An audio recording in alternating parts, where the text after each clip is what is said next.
South of the British Virgin Islands, there is a small piece of rock that appears as nothing more than a tiny dot on the map. A place where you'll find no trees, no fresh water, and no shade. Only fear and danger lurking everywhere. Its name is Dead Man's Chest. The literal meaning of Dead Man's Chest is the dead man's chest. However, this name was also given to a real island called Dead Chest Island. If that name sounds familiar, there's a reason for it, because you've heard it in a song, 15 men on the dead man's chest, yo-ho-ho, and a bottle of rum. In this video, we're going to tell you the true history of this island. But let me warn you from the start, parts of this story are fiction, while others are disturbingly real, so be prepared. Together, we'll examine whether the story of the dead man's chest, passed down from the past to the present, is fact or fiction, and we'll look at the evidence behind it. But this story isn't just about an island. It's really the story of a punishment, a fear, and a silence. In the Caribbean of the 18th century, a person's greatest fear wasn't losing their life. That was considered almost a minor thing. The real fear was being forgotten, slowly disappearing on a lonely rock that no one knew about and no one would ever find. And the name of this island symbolizes exactly that fear. So, are you ready? Let's open the map and take a closer look, because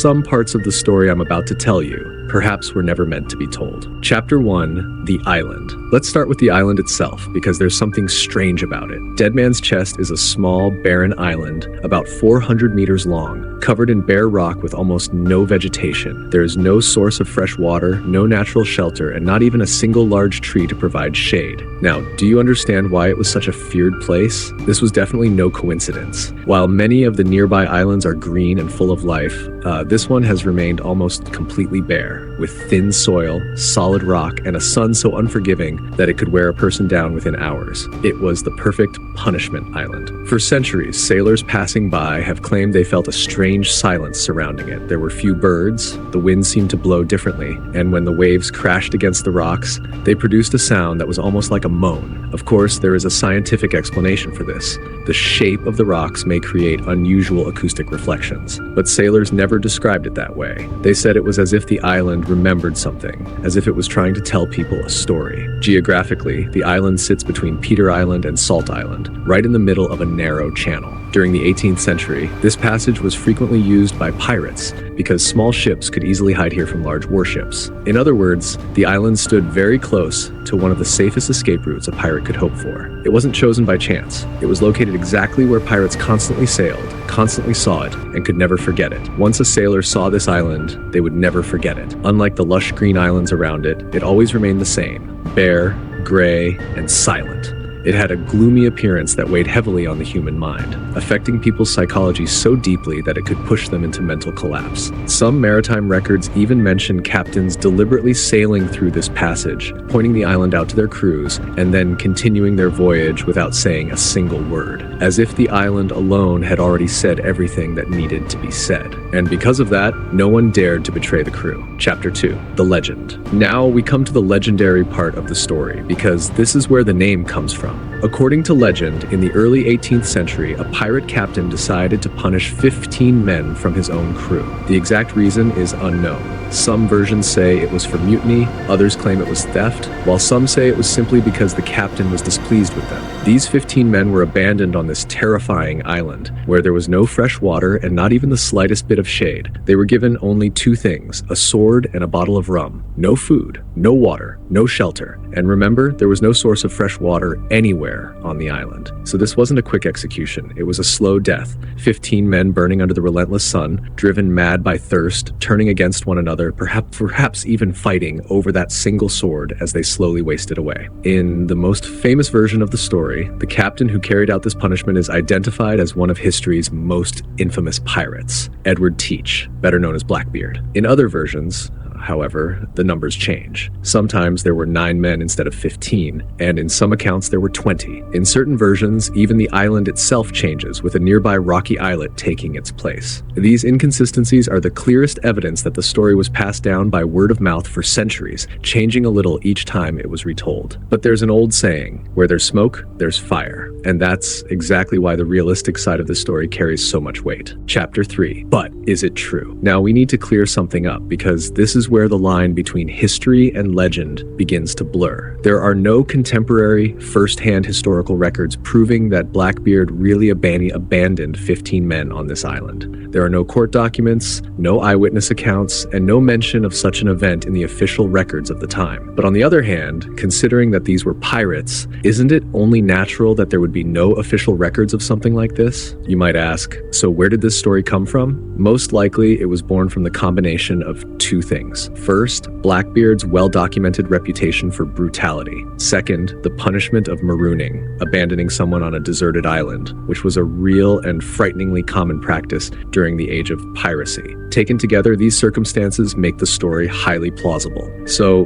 while the specific details of the story may well be fictional, its core is rooted in reality. The idea that a pirate captain could abandon his own men on a barren rock without water was a very real threat. It was the kind of punishment that haunted every pirate's mind. That tells us something important. This punishment was so believable, so brutally realistic, that people accepted the story as true without even questioning it. And if even ruthless outlaws like pirates feared such a fate, then the danger must have been very real indeed. Chapter 4. Was marooning a real punishment? Now let's clear this up once and for all. Was marooning really a real punishment? The answer is yes, and it was far more common than most people realize today. Marooning, or abandoning someone on a deserted island, was an actual punishment written into pirate codes. The articles of some pirate ships explicitly stated that anyone guilty of betrayal, theft, or endangering the crew could be left on a deserted shore or island. So now we know this punishment truly existed, which means the story of the dead man's chest could very well have been real, not just in a simplified form, but much like it has been portrayed in stories and films. Unlike execution, marooning was not a quick death. According to many historians, it was psychologically even worse than execution because death didn't come instantly. It came slowly, over hours or even days, and the condemned person had to live every moment knowing exactly what was waiting for them. Those who were abandoned were usually left with three things, and this had almost become a tradition: a small amount of gunpowder, a pistol, and a single bullet. The message was clear and left no room for interpretation. Instead of slowly dying from hunger, thirst, or loneliness, you could choose to end it yourself. Even in Pirates of the Caribbean, Jack Sparrow was abandoned on an island with a pistol and a single bullet. That's how grim and terrifying this punishment really was. Some historical records mention that abandoned sailors managed to survive for weeks or even months before being rescued by passing ships purely by chance. There was another side to the story, but most of the time, no one ever came. And when that happened, the only question left was what that single bullet was ultimately used for. I think everyone understands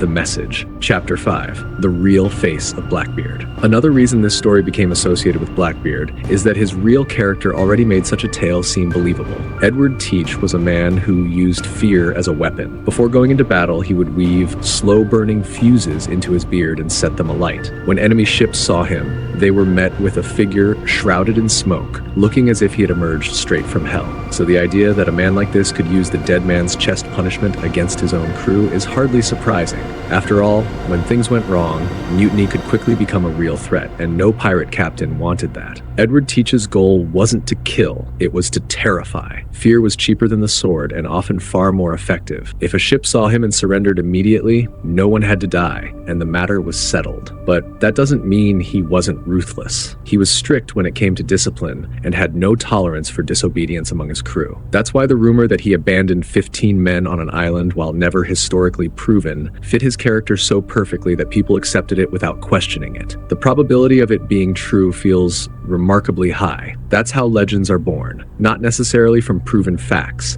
but from something a person seems entirely capable of doing. And in this case, there is at least one undeniable piece of evidence: the island itself. Chapter 6. The true origin of the song. What do you think is the real story behind that song that became stuck in the minds of pirates? Now we come to the truly surprising part, because the thing that introduced this story to the world was not a historical document, but a novel. Let me explain. In 1883, Robert Louis Stevenson published his famous novel, Treasure Island. And in this book, there was a song sung by pirates. 15 men on the dead man's chest, yo-ho-ho, and a bottle of rum. drink, and the devil had done for the rest, yo-ho-ho and a bottle of rum. That's the song. But Stevenson did not actually take this song from a real pirate chant. He created it himself. According to his own statements, he had heard the name Dead Man's Chest from this real small Caribbean island and built a completely fictional song around it.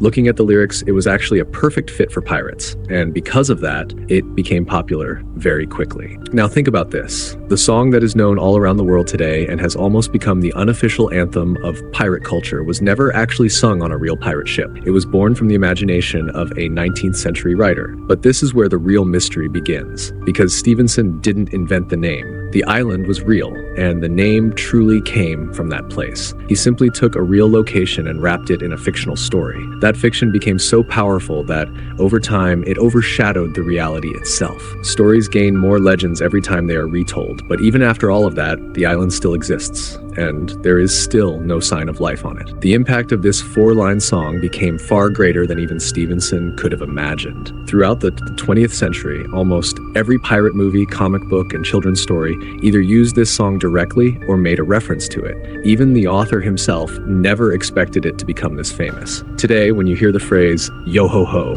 the stereotypical pirate voice and that rough, rebellious sense of adventure that comes to mind are actually echoes of a tradition that never truly existed, a creation of a writer's imagination. Real pirates did not sing songs like this, at least not in this exact way. But Stevenson's fiction was so convincing that today, a pirate movie without this song or something inspired by it almost feels impossible, because it fits the atmosphere and structure of the pirate world perfectly. This is a striking example of how fiction can rewrite history. The real island is still there, standing silent and forgotten, but the imaginary song that carries its name has become far more famous, far more alive, and far more real in people's minds than the island itself. Human psychology is a strange thing. You never know what will capture people's attention or when something will become a legend. Chapter 7. Where did the island get its name? Things become even stranger here because no one can give a definite answer about the origin of the island's name. No one who witnessed the events that may have happened there in the past is still alive today.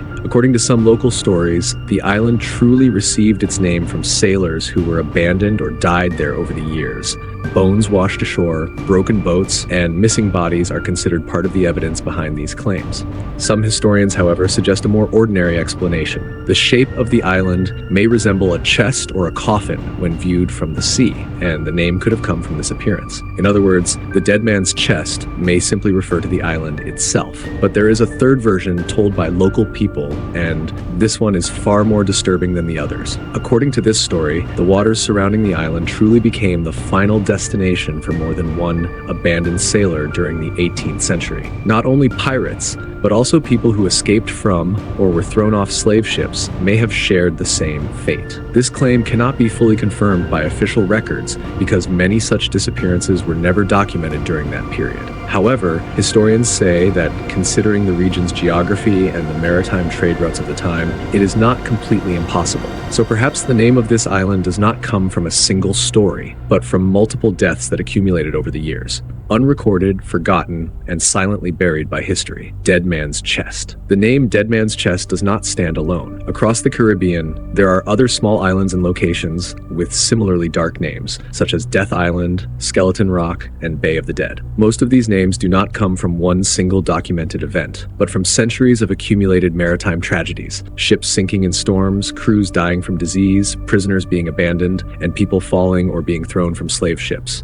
These dark and frightening places carry the traces of thousands of lives, and among them, the island known as Dead Man's Chest remains one of the most haunting. None of these islands are the heroes of a single story. Each one is like a collective gravestone for the suffering that quietly gathered over centuries, pain that was never recorded in history books. The difference with Dead Man's Chest is that a novelist chose it. Perhaps among hundreds of similar islands, this name was simply dark enough and memorable enough to survive, and once it became part of a story, it was never forgotten again. We should never forget this. No story that contains even a small piece of reality at its foundation can spread this far and become this powerful. Chapter 8, Other Cases of Marooning. So, were there other cases of marooning? Although the Blackbeard story cannot be proven, there are much more concrete cases of marooning that were actually documented throughout history. Let's explain through two reported examples. In one case, a pirate captain officially recorded abandoning a disobedient sailor on a small, deserted island. The man was given given only a pistol and a single bullet. He survived for weeks by collecting rainwater and eating seaweed and small marine creatures from the rocks.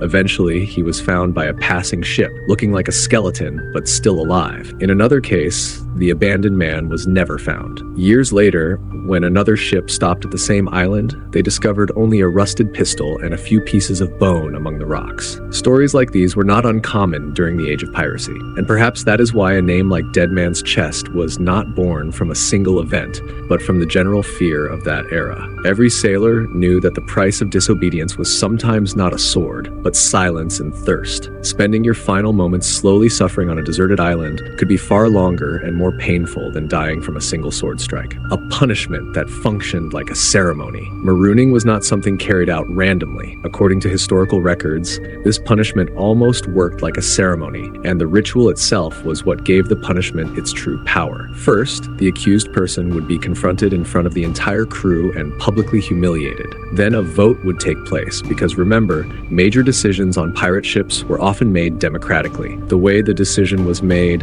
was just as important as the decision itself. Everyone had to become part of the punishment. It wasn't the choice of one person, it was a decision supported by the entire crew. Then the condemned person would be placed in a small boat and taken to the island. The items given to them were handed over one by one in front of everyone. A pistol, a single bullet, and sometimes a sword. This was a clear message to the crew. This person would not simply be killed. He would be left to face his own fate, and that final choice was placed in his own hands. Sometimes, in moments like this, it is impossible to know what a person would say. Perhaps they would still believe there was hope. Perhaps they would look at the terrifying conditions of the deserted island and realize what was truly waiting for them. As the ship sailed away, no one looked back. This was also part of the tradition. Looking back meant showing regret, and showing regret meant showing weakness to the rest of the crew. So the ships would silently continue their journey, moving farther away from the abandoned man without turning around even once. This detail may be the most disturbing part of the entire story, because the last thing the condemned person saw was a ship sailing away from him, a moment when not a single person looked back. And yet, these were once his comrades. They had shared the same life, fought against the same dangers, and stood together against all enemies. Chapter 9, The Psychology of the Punishment. Now let's pause for a moment and think about why this punishment was so effective. The moment we do, frightening thoughts begin to appear in our minds. On a pirate ship, danger to human life was expected at any moment. It had become part of everyday life. Dying in battle, dying from disease, or falling overboard and drowning were all risks that every crew member accepted. But marooning was different. There was no enemy, no storm, and nothing to fight against. There was only time. And with time came the slow agony of thirst, along with a mind that gradually began to lose its grip on reality, seeing things that weren't there even in broad daylight. Some historians argue that the true purpose of this punishment was never death itself. The real purpose was to send a message to everyone left on the ship. An executed man is quickly forgotten, but the name of an island is remembered every time a ship passes by. Every map, every sailing route carries that name, and each time it tells the same story. When the crew sailed past the island again and saw that the man they had abandoned was no longer there, the lesson had already been learned, without anyone needing to say a single word. That is why punishments like this were often carried out in places with recognizable names and locations. Fear worked not because it happened once, but because it was remembered over and over again. This wasn't just a punishment for the person who was abandoned. It was also a reminder for everyone who remained on board. Every time you sailed past that island, you were reminded once again of the captain's authority, the weight of the pirate code, and the price of disobedience. Perhaps those memories were never forgotten at all. Some maritime journals even mention that crews would fall completely silent while passing islands like these, and that some sailors would quietly pray. That silence was not out of respect. It was fear, because everyone knew that the next person left behind could very well be them, and that was exactly why they had to be careful. Chapter 10, The Island Today. Today, it is still possible to visit the infamous island known as Dead Man's Chest. Tourist boat tours pass through the area, and some even make a brief stop at the island. It is still barren, it is still without fresh water, and there is still almost no shade. Local guides often advise visitors not to approach the island at night. There's no scientific reason for for this, it is simply a tradition. But what is strange is that almost every guide tells the same story, and almost every visitor says they feel the same thing when they look at the island, something unsettling, something heavy, as if the spirits of the countless people who may have died there were still whispering through the rocks. Science, of course, has an explanation. When people already know a story, the human brain naturally projects its emotions onto the landscape. But even that explanation doesn't completely erase the feeling you get while looking at the island. Perhaps the strangest question is this: if people really were abandoned on this island, why has no evidence ever been found? The answer may lie in the island itself, in its very nature. In a tropical climate, exposed bones quickly break down, while seawater and salt rapidly corrode metal objects. A period of 300 years is more than enough for almost all physical evidence to disappear. And don't forget, punishments like these were usually kept secret. Official records rarely documented the internal affairs of pirate ships, because such records would have been evidence of illegal activity in the first place. No one wanted to write down and sign their own crimes, and in most cases, they simply didn't. So perhaps the absence of evidence is not proof that these events never happened. On the contrary, it may suggest that such acts took place so quietly and so far from the public eye that they left almost no trace behind. Some things leave no evidence precisely because they were meant to remain hidden. Even so, fragments of the truth often point us in a certain direction. And that brings us to the most disturbing question of all. If a historical event can happen without leaving a single trace, how many more stories like this exist? Stories we have never heard, never discovered, quietly swallowed by the sea. The answer could be hundreds, perhaps even thousands. Chapter 11. Where does history end and where does legend begin? Now let's put everything together. The island is real. Its name most likely comes from a real tragedy, or perhaps from several tragedies. Marooning was absolutely real. It was written into pirate codes and was carried out on more than one documented occasion. But the specific story of Blackbeard abandoning 15 men on this island has never been confirmed by any contemporary historical source, and the famous song Yo Ho Ho and a Bottle of Rum is entirely the product of a novelist's imagination. Up to this point, everything is clear. So here's what we really have: a real place, a real system of punishment, and most likely real human suffering, with a fictional layer added on top of it over time. And that layer was crafted so well that many people today accept it as historical fact. Yet this story is certainly not pure fiction. Much of it is rooted in reality, since marooning was a real punishment supported by historical evidence. Perhaps the most unsettling part is this: a song invented at a writer's desk shaped the reputation of a real island for more than 2 centuries. Fiction settled so perfectly on top of reality that separating the two has become almost impossible. Dead Man's Chest is still there today, dry, barren, and silent. If only that island could speak, perhaps it would reveal the truth in every detail. But perhaps that would also mean reliving the pain, fear, and suffering that once unfolded there. Maybe the island witnessed so much human misery that, at least in our imagination, its fresh water disappeared, its greenery withered away, and eventually the island itself surrendered to the cruelty surrounding it. After all, this world is not inhabited by humans alone. Even a plant, even an animal, can in its own way carry the weight of suffering.